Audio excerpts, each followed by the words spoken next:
Thank you. Dear friends, good afternoon. Let me welcome you all to this earnings call post announcement of Q1 FY21 results of Viatec Wabag Limited.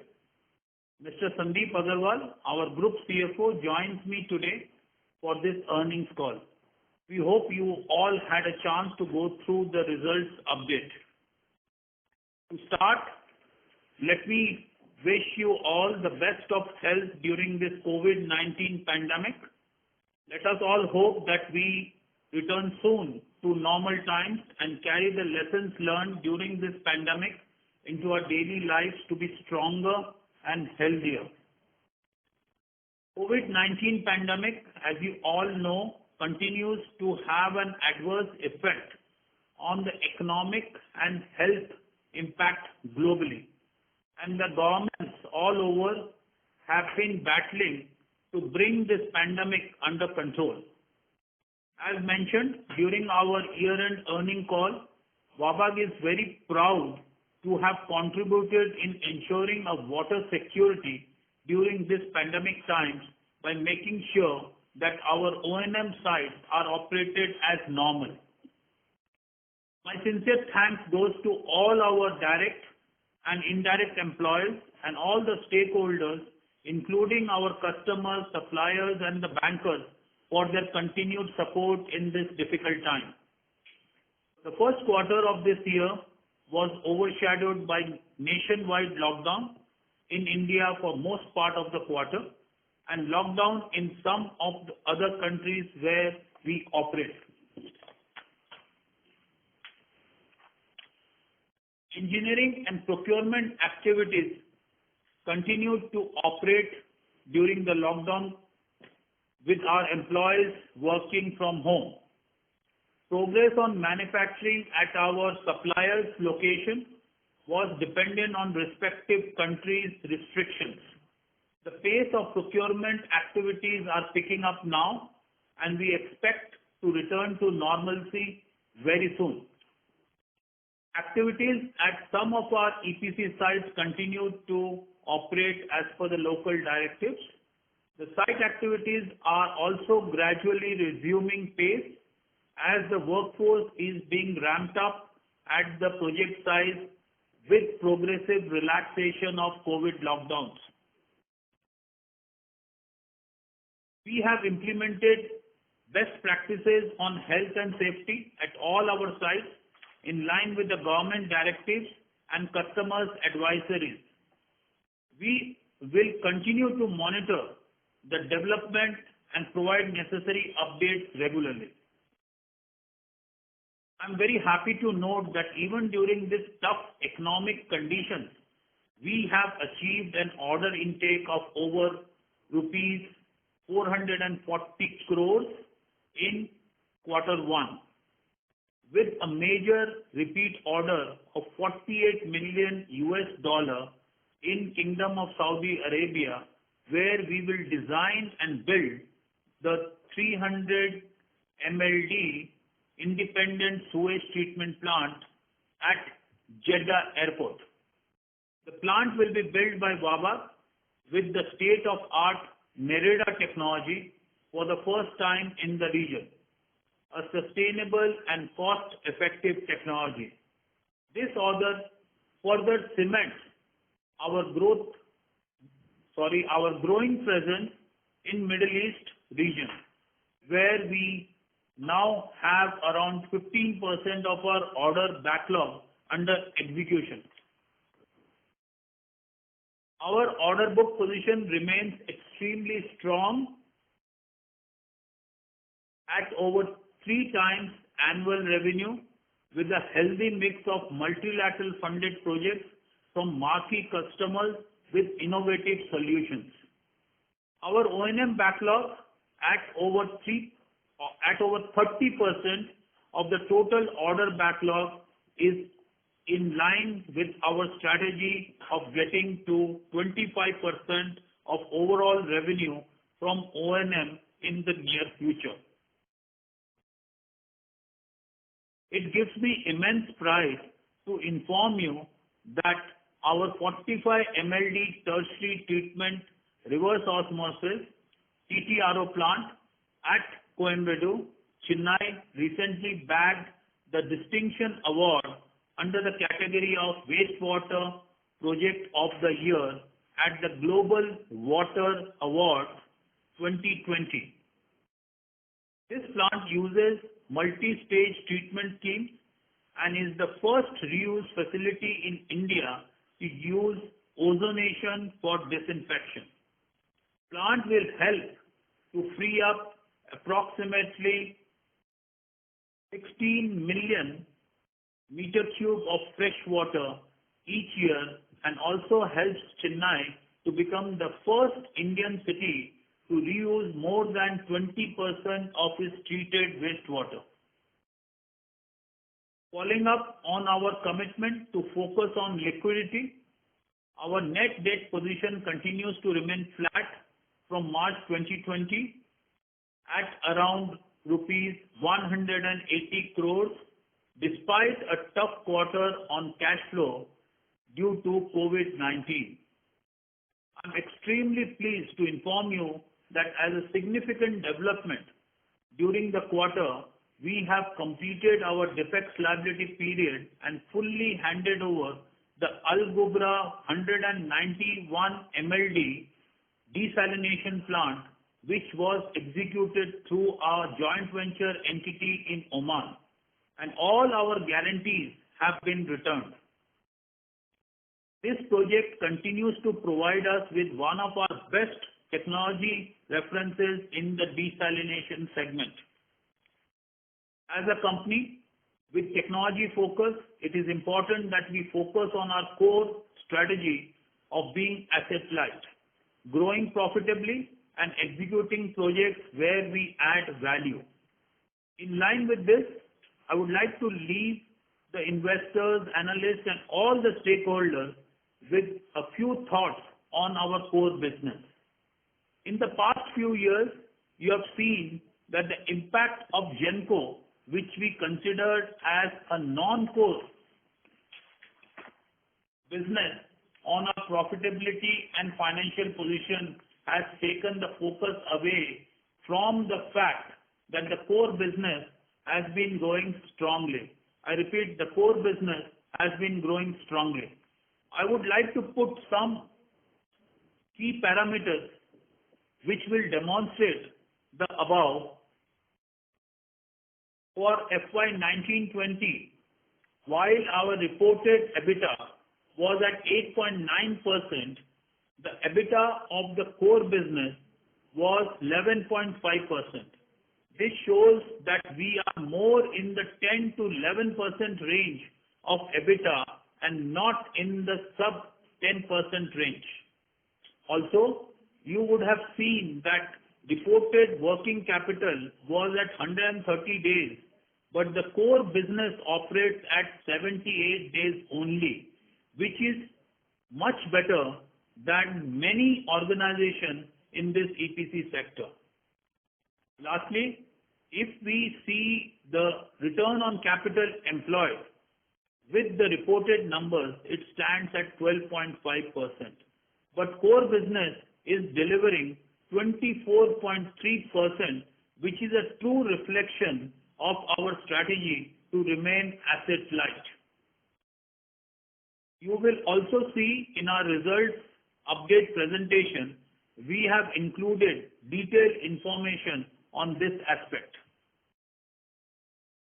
As you can see, the three key metrics of profitability, working capital and return on capital investment have been on the rise, and it is important to recognize that core business, which is water technology, is intact and growing strongly.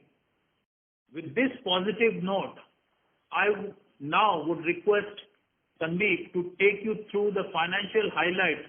Over to you, Sandeep. Thank you, Mr. Mittal. Good evening, friends.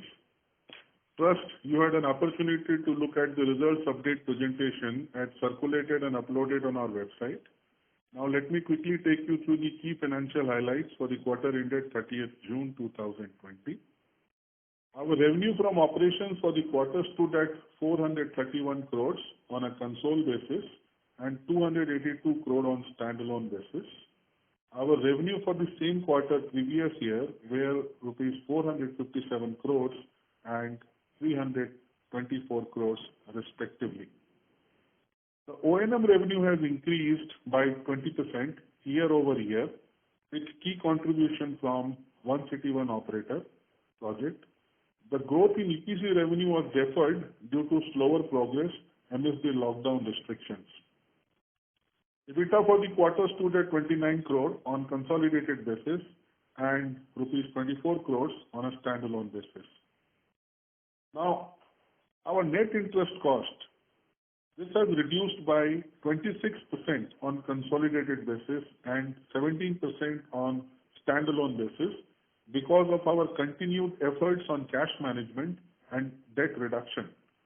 Our gross debt is reduced by 54 crores, which is about 10% reduction from March 20, but net debt remained flat because we consumed some of the cash also during the pandemic, despite a tough quarter marked by COVID-19. Profit after tax attributable to owners for the quarter stood at 5 crores on consolidated basis and 4 crores on a standalone basis.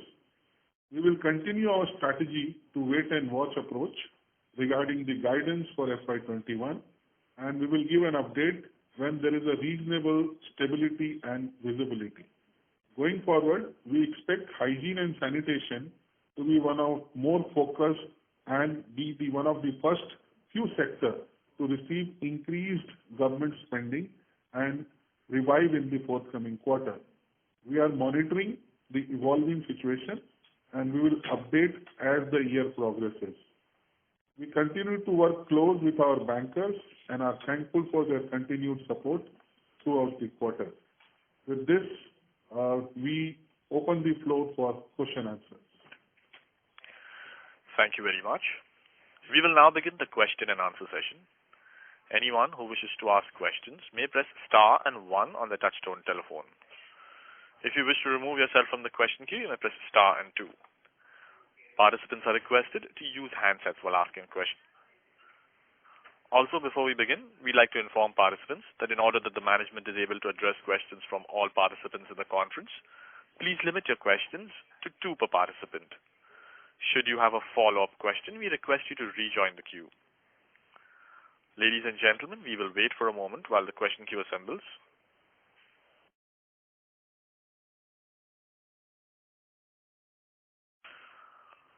The first question is from the line of Mohit Kumar from IDFC Securities.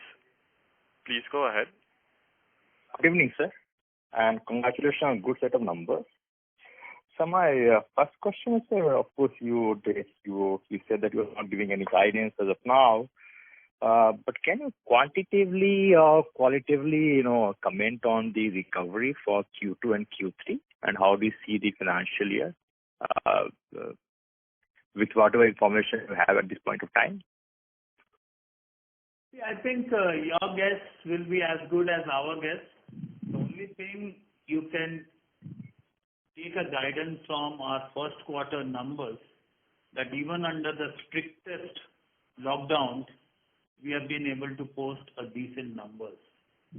We hope that going forward, with more relaxations coming in, we will be able to go towards more normal operation.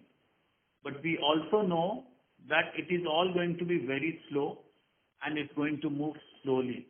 And we are prepared for it and we have planned for that. And going forward, I think we should be on track of whatever we have demonstrated. Because a substantial part of our business, as I said in my speech, is coming from O&M, which is going to continue at 100%. Also, we are basically an engineering and technology company. A substantial part of our revenues also come from engineering and procurement. That part also should work. The only thing which will get affected slowly will be our getting this sites operational, because slowly the workers are coming in. But these are also a fantastic opportunity to look inside the organization, do cost optimization, improve the efficiencies, digitalize most of our operations, which we have been using this time to do, and I'm sure over a period of time you can see the effect of this positively on our numbers also. So given that Q1 has impacted by, especially on EPC side, and Q2 your recovery must be swift as far as labor availability is concerned. Don't you see higher number, going forward for EPC business? Can you quantify the labor availability as of now versus our requirement? Yeah, see, labor availability we cannot generalize, as you all know. Even in our own country, we have different levels of restriction as different city, different state, and there are some places where we are at 90% plus, and there are other states where we are still at 50-60%. Same way internationally, there are a lot of sites where we have achieved 90% plus, but there are still some sites where we are at 70% only. And this is going to depend how the relaxation will come over a period of time. But yes, you are right. It is much better than it was in the first quarter. Secondly, sir, have you quantified the impact of Genco on the Q1 FY21 profit, and similarly for Q1 FY20? Can we have similar number? Yeah, I think we always tell you, because today a new Ind AS is giving us a guidance that we have to make a provision for delay. And there is a clear policy and a guidance how to make a provision for delay. As long as payments are not coming in, every quarter there is a provision for delay which is coming in. So this is as per a new Ind AS with ECL policy, we are following that policy. So what is the number, sir, for Q1 FY21 and Q1 FY20? So that we can arrive at core EBITDA? We have about, I think if you see in the FY20, it was around 55 odd crores, which is 4-5%. And in Q1, it is about 5 to 6 crores. Q1 FY21 impact is nearly 5-6 crores, am I right? Yes. Then, so what is the reason for a sharp decline in EBITDA margins? Q1 FY20, especially I'm talking about core EBITDA margin. Because some of these projects which were high margin, because there's always a mix of projects which decides your EBITDA. Some of the projects where there is a higher margin, if they have not had the traction, naturally the combined EBITDA will see a lower. Plus, last year, when we had a Q1, our new projects were in the design and engineering phase. And when we are in the design and engineering phase, our direct cost is almost negligible. It's more of our manpower which is involved in design and engineering. So the margins are always going to be better in the design and engineering phase rather than when you go to the execution phase. Understood, sir. Thank you, sir. Thank you. Thank you and best of luck. Let me correct the numbers. The last year Q1, we had provided for 5 crores, and this year Q1, we have provided for 9 crores towards Genco. Okay, sir. Thank you, sir. Thank you. Understood. Thank you. The next question is from the line of Ranjit Sivaram from ICICI Securities. Please go ahead. Yeah, hi sir. A decent set of numbers given the overall challenging environment, and congrats on your fundraising. So now we have some cash to deploy on our future projects. Sir, if we if you just go through this core and non-core, like what is the major difference if you can? Because when I see FY20, our reported PAT is 91 crore and our core PAT is 140 crore. So there is a difference of close to 50 crore. What is that 50 crore of non-core PAT? I think one, Ranjit, our core business, as you know, we are always proud to say we are a pure play water company. So obviously our core business is pure water business. Now, of course, non-core, for example, is something like AP Genco kind of thing, okay? Where we got into a water part of the balance of plant. But because of other two partners had financial difficulty, we had to take over the balance of plant, which is a non-core activity for us. It was not out of choice or out of our strategy, it was out of compulsion. So that is a definition of non-core. Like this, if we have one or two other instances, that's what we are doing. And the difference which you are talking about, whatever 45-50 crore, is just now what we told to one of other friends here, that we have to provide approximately the delay cost as per a new Ind-AS requirement of ECL policy, where every quarter we provide for the delay. So that about 40-50 crore was the non-core part which we are providing for delay. And hence, if you remove the non-core part, in water sector, we have nothing of this kind. So core business is definitely doing better than expected. Okay, and okay, and sir, one more thing. So if I rightly understand, once this Abgenco project is completed, then probably the non-core and core will kind of merge into rather the similar lines. Is that right? Is there anything big apart from Abgenco in the non-core? Not at all, not at all, nothing big. So you are right. After this is behind us, we will never use the word non-core. So how much is that pending? So how much of Abgenco is pending in our order book? No, it's not much in the order book. It's more mainly in the receivables. That's where it is pending, and that is the reason we are providing a delay provision as per ECL policy.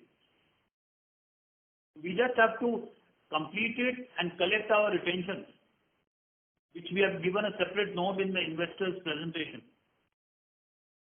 Okay. And just wanted to just touch upon this fundraising which we had recently done.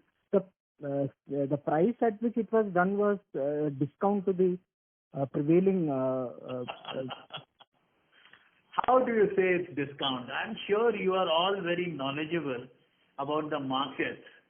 Now you can calculate on the day we had taken it to our board, we all are expected to follow the SEBI guideline. The SEBI formula decides a 2-week average price which was coming to 157 and we have allocated at 160. So how do you call it discounted? Is post that announcement, if the market has gone up, we all should be happy about it. Okay, so it was as per the SEBI formula we had done this calculation. Absolutely right. Okay. So what are our plans for those the funds? Like where are we planning to deploy that? I think just now our friend earlier question, he was happy to see that we are raising funds which we can deploy in execution of our backlog. You know, our backlog is at an all-time high backlog. So the more funds we can deploy, we can speed up our execution. So it will help us in executing our projects faster and getting the revenues and profitability better. Okay, so has the financial closure of those Namami Ganga project which were expected will get completed by this fund, or is anything more required? I don't think we are waiting for the fund to close the Namami Gange HAM projects. There is a condition precedent which a client has to meet. Everything they have met. The last one we are waiting for, and if keeping the fingers crossed, in next 2-3 weeks we should achieve the financial closure. Okay. Okay, sir. I'll join for further questions. Thank you for this. Thank you. Thank you. Before we take the next question, a reminder to participants that you may press star and 1 to join the question queue. The next question is from the line of Dhananjay Mishra from Sunidhi Securities. Please go ahead. Yeah, hello sir. Just repeat the earlier question about the PCL provision. So, till date, what kind of provision we have done related to Genco project? I think just now we said last year it was about 5 odd crores, and this year we have done about 9 crores. This is quarterly you said. Entire, I mean, I'm saying. Q1 on Q1. No, I'm saying for last 3-4 years, what kind of PCL provision we would have done related to this Genco project? Last year we did approximately 40-50 crores, and before that I think it was of that order of magnitude. So totally from the start of the project, it would be in the range of about 140-150 crores. 140-150 crores. And once we receive this amount, these provisions will be returned back, right? Yes. Okay. Okay, sir. That's true. Thank you. Thank you. The next question is from Vivek Ganguly from Nine Rivers Capital. Please go ahead. Thank you for the opportunity. In the presentation, slide number 14, you all had given a commentary on TS Genco, TechPro, and App Genco. If you can please elaborate what exactly it means and what is the status between the three of the companies, the project status and the recovery status, it will be very helpful. I think I believe it's self-explanatory.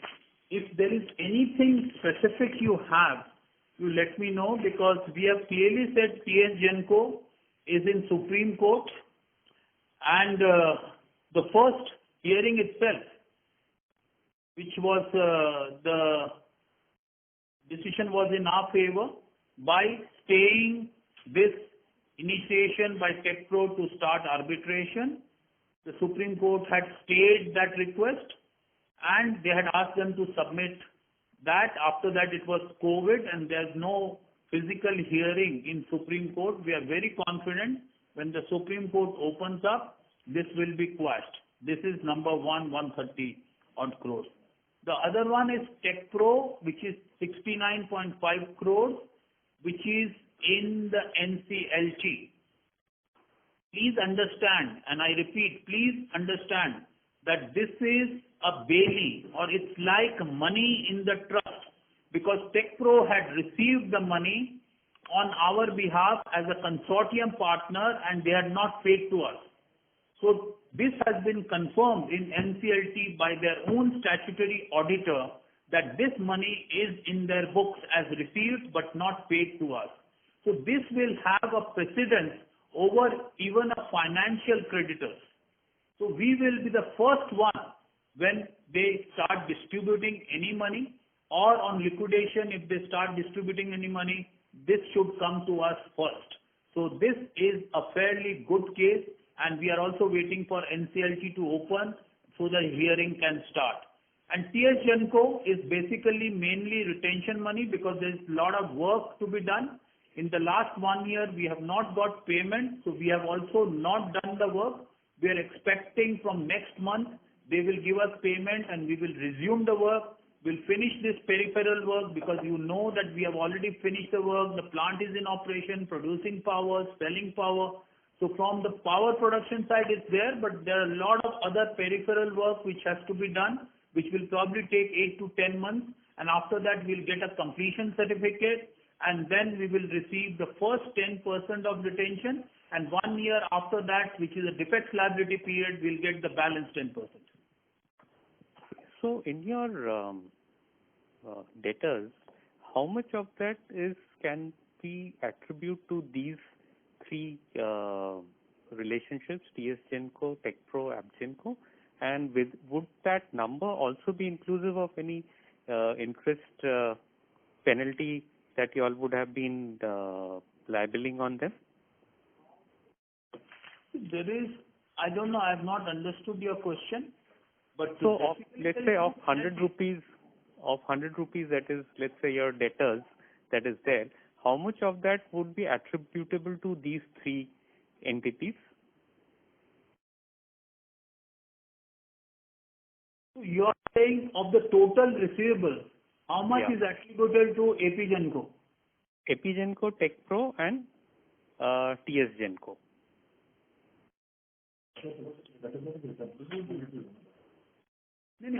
What is the total? And of that, how much?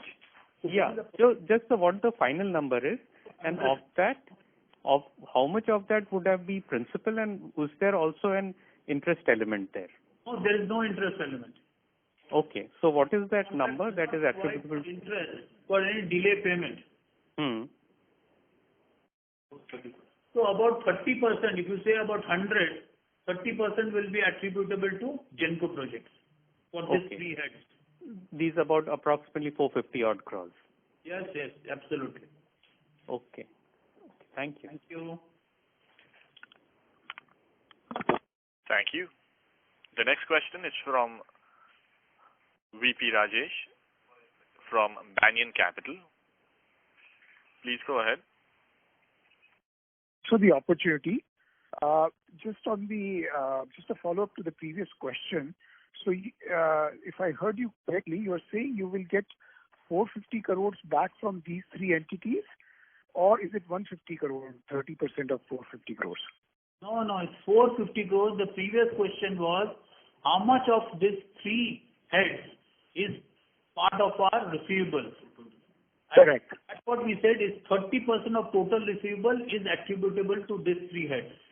So total is 450 crores, not 30% of 450.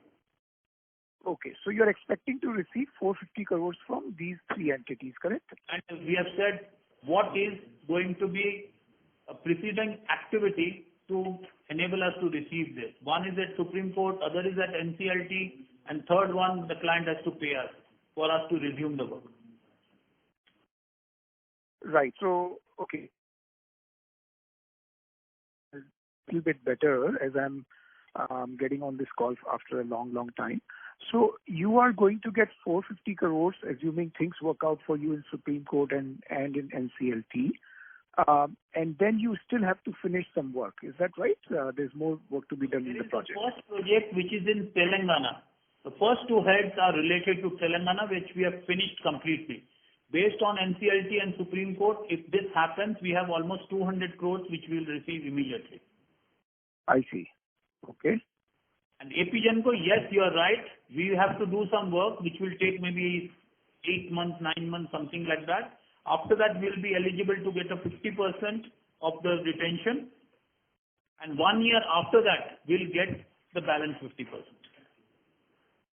Okay. So 200 will come on the work which is already completed, and then the 125 8-9 months after you have resumed the work, and then 125 remaining 1 year from the completion of the work, right? That's sort of roughly the schedule. Okay. And then my other question is on the business. Your new orders are more coming from the municipalities. So is there a mix between municipality and industrial segments that you're targeting, or how do you think about that proportion? I think we never look at the mix or having any targets. We have certain factors like where we can use our technology, where we can have a better profitability, where our cash flows can be better, where risk is minimized, and based on that, we select our projects. Obviously, we are one company which has a total water management capability, and we are equally comfortable doing projects for municipalities as well as for industries. And even if we go for municipal, we never take a risk on a state government balance sheet. We always would have, and you can see from our project backlog, we'll always have a payment security through multilateral funding like Asian Development Bank, World Bank, JICA, KFW kind of organizations. Okay. All right. That's all I have for now. I'll get back in the queue. Thank you. Thank you. The next question is from Shantanu Mantri from MK Ventures. Please go ahead. Hello, sir. Sir, just wanted to understand a bit on the balance sheet side. Sir, your trade receivables, the current portion was around 1,332 crores as of March 20. So just wanted to know, has this figure gone down? What is it right now? Any update on the collection side? This is purely trade receivables. I'm not including customer retention in this.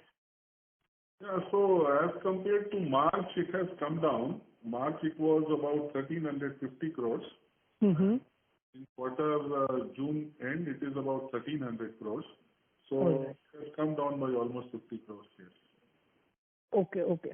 And sir, the retention money, this was again around 257 crores, right? The current portion. Just a minute. As on March 20. So retention will be in the same range because quarter one, we didn't receive any much collection on the retention side. Okay. So this will be in the same range. Okay. So sir, I was seeing your presentation where you reworked the working capital, excluding the Gencos, and it shows a completely different picture, right? The working capital days fall substantially, like from 127 days to 78 days. So can we take this like the going ahead, probably say in a year or two, once the Genco thing is out of our balance sheet? Is it safe to assume that we can work with these 80-90 odd days of working capital? Is that sustainable? That's exactly we have come out this time on the working capital side. And Mr. Mittal also, during his speech, he said that core working capital is about 78 days.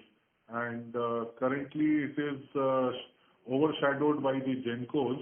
So if we resolve the Genco issues, then we will be well within that 75 to 80 days range in working capital, and which is a much better number as compared to many of the peers. Right. And sir, another thing was that can you help me, excluding this Genco bit, can you help me with what would be the working capital cycle, say, in our international operations? Is it much better compared to Indian operations? And if you could quantify the working capital days there? So I think we can take it offline if you want some more details on this. So you can... No, just wanted it directionally. Will the international operations be better? Directionally, yes. India being we are working with the states as well as central government projects. So some legacy projects are also there with us, which we are executing. But overall, if you see payment profile in overseas projects are, yes, better than India. All right. So are we going ahead, like next 2, 3, 4 years, are we planning to increase our mix more towards international? As well as we do this Namami Gange and other domestic projects, is there an intention behind increasing international revenue? That's the objective. Basically, right now, my entire order book, if you see, the majority is tilted towards India because of the HAM projects, etc., what is there on our plate. But going forward, you must have seen that recently we have announced one project in Jeddah, which is, again, it's an overseas project. And similarly, our focus is there that our revenue share from Indian projects should come below 50%. Oh, वैसे कल रात का भी due है 5 minute. कल रात का भी 5 मिनट ड्यू है. Sorry? Hello? Yeah. Some disturbance there. Yeah, not from my end, sir. Okay. Okay, so last question. So usually there are these, all these investor questions and something mainly related to your working capital. So see, if we see the working capital, net working capital, it comes down to 85-78. But this is like after very high trade receivable days and very high trade payable days. So while I understand the accounting that, there are unbilled trade payable and trade receivables, is there any way out that, we don't put up the unbilled both on the asset and liability side? Does the Ind AS or accounting provisions have a way to not include that and just... I don't think so. We need to go by the accounting principles. Mm-hmm. And accounting principle mandates us to show this in our both receivables and payables. So basically, you might have observed that unbilled revenue, which is unbilled receivable, comes in other current assets, not in the receivables. However, payables, since there is no different classification, so probably what we can do little more disclosure for the investor community, that in our half-yearly presentation, we will give the breakup of unbilled and billed payables also in our investor presentation. So that will, I think, clear. That will be helpful, sir. Yes. Yeah.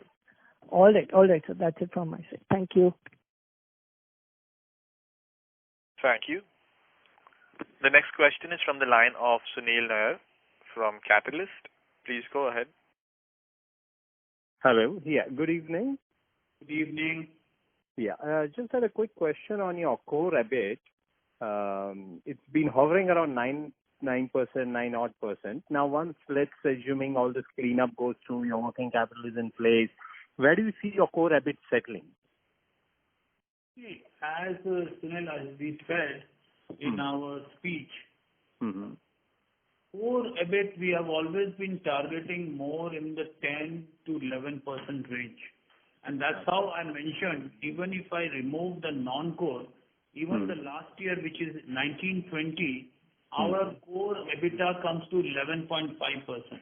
So this is the kind of range we expect a steady state. We should be able to achieve that once this non-core is out. And we just wanted all our investors to understand that just because of some one non-core project, it should not be colored by a lower number. It's just one-off. But our core business is intact and it's growing strongly. Okay, and how long should that now come through? In the sense, how long should this history get settled? These three issues of Telangana, AP, and the TechPro. These three. I hope I can answer this, but about if you would have asked me 1 year back, I would have said 1.5 years. Now, COVID has taken about 6 to 8. Okay. So I don't know what can I answer you. Hoping the COVID things will be behind us and we can start the work. I think with another year and a half, we should be seeing the back of such non-core business. Okay. Great. Thank you. I'll get back in the queue. Thank you. Thank you. The next question is from the line of Jayesh Gandhi from Harshad Gandhi Securities. Please go ahead. Sir, just few confirmation. Currently, AP Genco and T Genco total project value is 400 crores, out of which you said you have already provided 150 crores. Is it right? Yes. Okay. And 450 crores. This 450 crores is after provision of 150 crores. Okay, so in total it was 600 crores. Yes. Okay. And is it possible for you to give the breakup? How have you provided for? I mean, in TS Genco, how much you have provided for? At AP Genco, how much you provided for? Yeah, I think we can come offline, and I think our team will be able to provide you under all these three heads what we have given you. What is the provision made so far? No problem. And one more thing. In this quarter, what is the non-core revenue that we have done? Non-core revenue, as I said, because of COVID, we have stopped the work until we get payment, which we expect from next quarter we will start. So you would say it's not zero. Okay. So if I heard you Only correctly, the provision we would have made, which we said we have made a provision of whatever 9 crores or some provision we have made, and that's the provision we have made because of delay. As you would know that as per New India's standard, we have to provide for delay. This is a provision we have made for delay.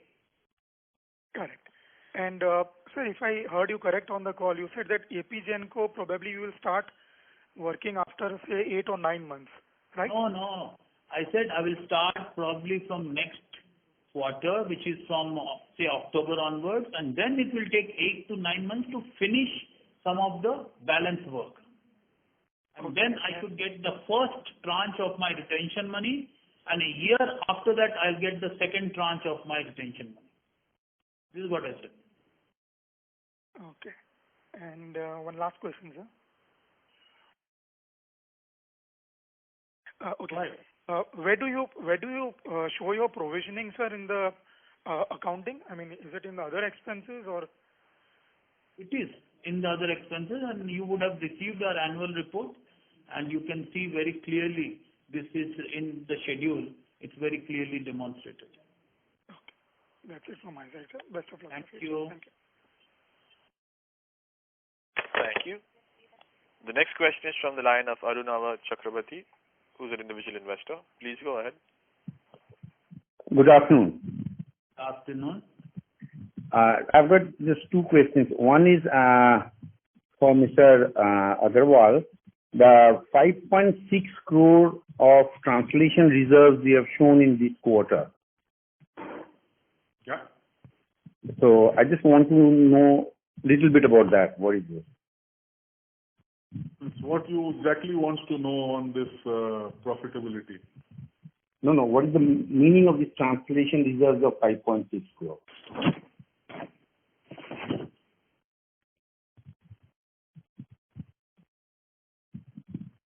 Just a minute. These are the movement in the exchange rates of assets and liabilities.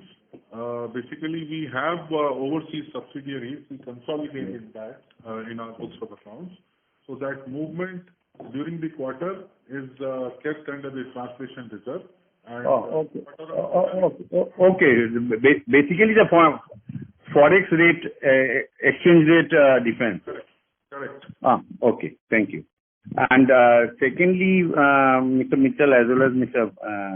Agarwal, there was a talk about a JICA-sponsored project, desalination project in Chennai, the second one. Correct. JICA. So, any update on that tender or? See, this tender is very much on. JICA has already approved the project. They have already appointed a consultant, a Japanese consultant. Yes. The DPR has been done. Okay. I think very soon we can see the pre-qualification document coming out. After the pre-qualification, the request for bid submission will come out. So it is getting delayed by few months because of COVID, but it's very much on track. Okay. So I think that project shouldn't be less than 1,250 crores. No, it's much bigger than that. Much bigger than that. Yes, because I'm hoping for that. Fingers crossed we'll get it because we did the first one. Today, a 100 MLD plant will cost about 700 to 800. So this project of 400 should be more in the region of 3,500. Oh my God. Oh, okay. Because I'm not aware of this. That is the advantage. You become aware when you start investing in a water company. Yes. And I'm lucky that I just started from April onwards. Good. All the best. Thank you very much. But my request, for last 2 years, shareholders didn't get anything. What about 1:1 1 out of 5 shares bonus, at least a small one. So no grudges for Mr. Renewal's sake also for the existing shareholders. This is available to everybody. It's your company. We should all work to improve the valuation, and wealth is here to be shared with all the stakeholders. Thank you very much. Thanks a lot. Thank you. The next question is from Kirti Jain from Sundaram Mutual Fund. Please go ahead. Hello, Mittal sir, and team. Hello.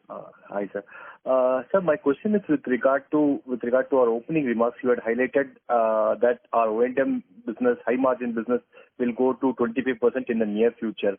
And second thing you told is that we are also working on the cost optimization, and that will also improve the margins. So given these two aspects, and also the operating leverage will start to come in as we worked in a very adverse condition in the first quarter. That is the third factor. So given these three factors, how we should see our core margins moving, sir?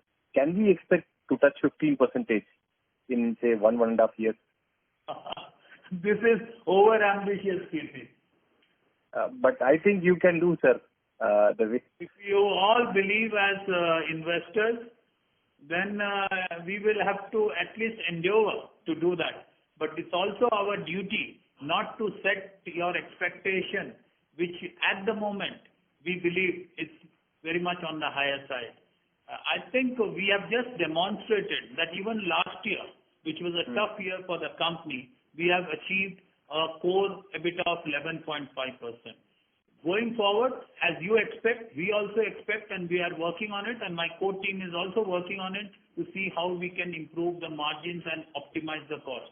So our endeavor will always to improve the margins, but at the moment the core margins are very much intact and growing strongly. We hope that in future also it will grow strongly. But it should directly improve from that 11.5%, right, sir? To say something higher. Definitely. Given that the first two factors. How the COVID situation is going to come, because our fixed cost, a lot of it will remain. So we will have to see the COVID goes away and our revenues have to pick up so that our margins will improve. Okay. So with regard to our European cost structure rationalization, are we completed the process or is it still a work in progress, sir? It is still in work in progress, because any such thing, because we are a technology company, we don't want to lose core strength of technology experts, so we will do it slowly. Okay, sir. Yes, sir. Thanks, sir. Thanks. That's it from my side, sir. Thank you. The next question is from the line of Ranjit Sivaram from ICICI Securities. Please go ahead. Yeah. Hi, sir. Just wanted to ask this, the Digha, Kanakarbagh and Howrah, these projects are yet pending in terms of commencing, right? True. Because it's not there in your revenue recognized. Yeah, because as we just said just a few minutes back, the KMDA project is going to get closed most probably in next 2-3 weeks, because there's only one condition precedent which is pending, which we expect in next 2-3 weeks we should be able to close and achieve a financial closure. Once the financial closure is done, the execution will start. And the other one, Digha and... Just a few months away, because this is a lot more is pending. So we would expect by year end, we should see the financial closure. Okay. And sir, Ranjit, for your information, in Digha Kanakarbagh, there are two portions. One is DBO and another is HAM. So DBO portion work will start early than the HAM portion, because HAM portion is only 200 crore. We have a DBO portion of close to 1,000 crore. So there we have started the work already, and in the coming quarters you will see a lot of revenue from this. Okay. And regarding the order pipeline, you mentioned this Chennai desal, one big opportunity. Apart from that, what are the big buckets of, because of the window, or if there is something happening in BMC, we were expecting a large... You know all this, and probably we have discussed for last 3-4 years. BMC is a great example how things can be postponed and postponed and postponed. Last 10 years we have been following this project. This is a mega project. We hope at least in this government they will finalize and get the projects executed. These are again mega projects, not large projects but mega projects, and we hope this happens. See, again, as we said before, we are full with order book. So we have enough orders for next 3 years execution. We will be very selective in what we go for, and I also believe that government will be very selective which projects they will approve for investments. So we are very, very cautious in what we are going to select in India and abroad, and accordingly we will go for order booking. But we will definitely pick up our market share even during this year. Okay, sir. Thanks and all the best. Bye. Thank you. The next question is from Dhananjay Mishra from Sunidhi Securities. Please go ahead. So just to repeat, you just mentioned that this 450 crore outstanding is outside of the provision we have made. So are we going to only claim the 450 crore or we are going to claim the provision we have made? See, our endeavor is to claim more, but because some of this is doubtful, hence we are making a provision. But 450 crores is a clear receivable, which is for the management judgment we should be able to claim. Okay. This is only for the presentation purpose in PPT or annual report. This is not the actual. We may be claiming to Genco little more than that, right? Correct. Okay. Thank you. Thank you. Thank you. The next question is from the line of Vijit Kochar, who is an individual investor. Please go ahead. Mr. Vijit Kochar, you may go ahead with the question. Yeah, hi. I just have one question. In your last call, you had mentioned that you would be looking to raise 400 crores, both through mix of debt and equity. Now that 120 crores is lined up through market investors, is there still a plan to raise that remaining 280 crores, or has that changed? See, we have always told you that we just don't want to raise capital and put it in the balance sheet. Okay? We will only raise if there is a need of a working capital for enhanced execution speed. Now, we have raised the first tranche. We will have to watch. If this is more or less what we want, we'll stop there. But if we see that we need to do a second or a third tranche, we will take a decision at an appropriate time, and of course we will come to each of you as a shareholder to take your approval. But as of now, whatever was planned, we have raised it. Okay, so no need for additional equity issue to maybe pay down debt? No, I would not say that. That is the reason we are asking you to give us an enabling resolution for the balance 280 crores. This is one of the areas which we want an approval from the shareholders, but we are not saying that we are going to go tomorrow and raise this capital. We just want a facility, enabling approval, that in case after 6 months we see a need, we don't have to come again and ask for approval. That's all we are asking. Sure. Thanks for that. Thank you. Before we take the next question, a reminder to participants that you may press star and 1 to join the question queue. The next question is from Mohit Kumar from IDFC Securities. Please go ahead. Hello. Yes, sir. Thanks for the opportunity once again. So my one question, especially on the international order pipeline, how is the order pipeline looking outside of India, especially in Middle East market? It's going to be slow, no doubt about it, because all the governments are going to force on this pandemic first. That's where their investments will go, their focus will go to protect the human life. And some of these projects will get delayed, some of them will become smaller. But we have enough pipeline to meet our appetite. because our appetite is not a very large one. So we have no concern in getting our projects which we have targeted during this financial year. Is there any financial number you have in your mind when you say that, the number which you're targeting for this this financial year? And are you budgeting for, something from Mumbai project and Chennai project? Mumbai and Chennai project is kind of once in a lifetime project. So they cannot be a normal bread and butter project. So obviously if we get Mumbai and Chennai, they will be over and above our forecast or budget numbers.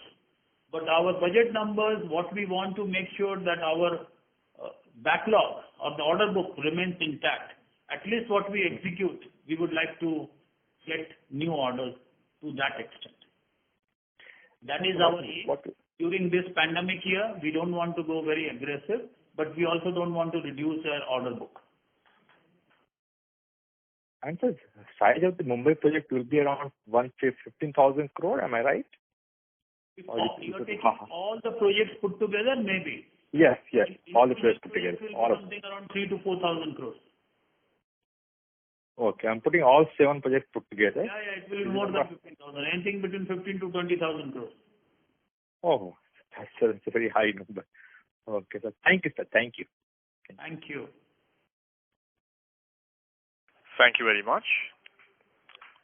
That was the last question in queue. As there are no further questions, I'd like to hand the conference back to Mr. Rajiv Mittal for closing comments. Thank you, everyone, for your participation in our Q1 FY21 earnings call. We have uploaded the analyst presentation in our website. In case you have further queries, you may get in touch with Stellar IR Advisors, our investor relation advisor based in Mumbai, or you can get in touch with us directly. Thank you so much. Thank you very